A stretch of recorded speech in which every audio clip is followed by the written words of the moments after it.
Bonjour à tous et à toutes. Aujourd'hui, je vais vous proposer une recette, une tarte à la courge.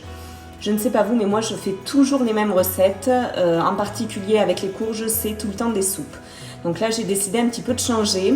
Je me suis inspirée d'une recette sur internet et je vais évidemment essayer de l'alléger un petit peu. Pour ceci, il vous faut alors une pâte plutôt à pizza, puisque c'est 2 voire 3 fois moins gras que la pâte brisée.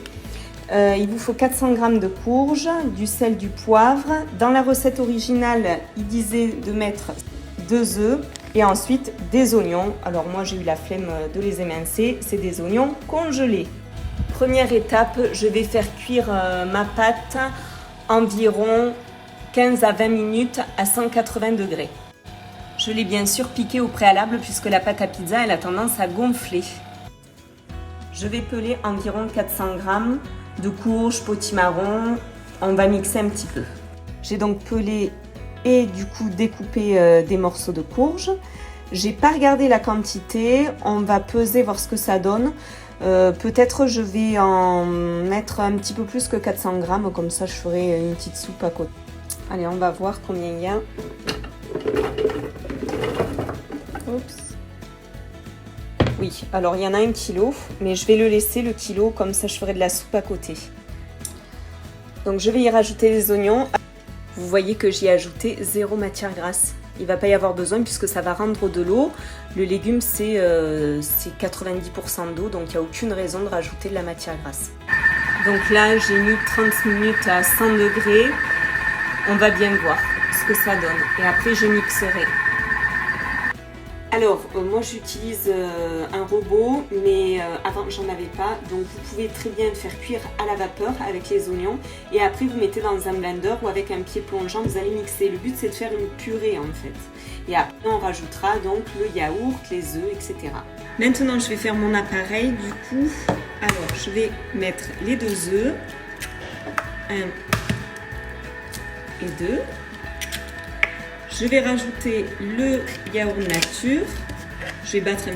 C'est pas une recette que j'ai l'habitude de faire. Là, j'improvise au total.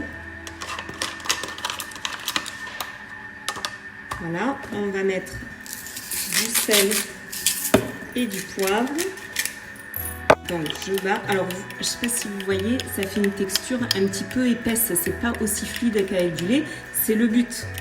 Parce que si c'est trop liquide, en fait, la pâte à pizza va tout ramollir et ce sera vraiment pas bon. Allez, c'est cuit, on va regarder. Bon, ça a fait un petit peu en purée. On va mixer, voir ce que ça donne. Là, du coup, je viens de le remixer. Voilà la texture. Alors finalement, en quantité, ça fait pas tant que ça une fois mixé. J'en ai juste gardé 4 cuillères à soupe pour Madame Radis.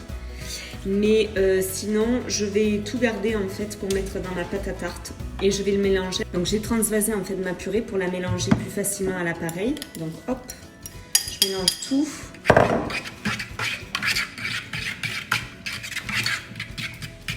J'y rajoute maintenant le parmesan. Alors là c'est pareil. Je pense que j'ai eu un peu 40 grammes, ça me semble encore trop. Allez, on va dire, je pense que 30 grammes ça suffit. Ma pâte à tarte est donc cuite, je vais y rajouter mon mélange. Donc le but c'est que j'ai plus de légumes que de pâte à tarte. Et je pense que j'ai bien visé parce que ça va pile aller jusqu'au bord de la pâte à tarte, vous allez voir.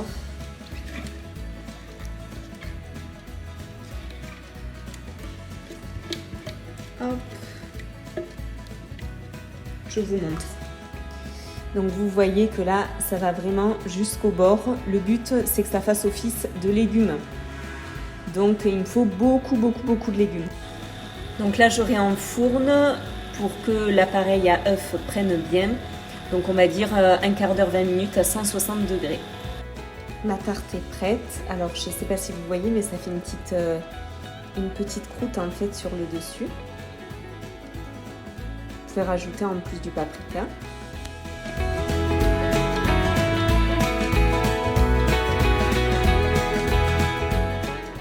Donc moi j'ai fait le choix de l'accompagner ici de salade, mais vous pouvez l'accompagner d'autres crudités ou bien de soupe également. J'espère que cette recette vous a plu. Je vous souhaite une très belle soirée. À bientôt.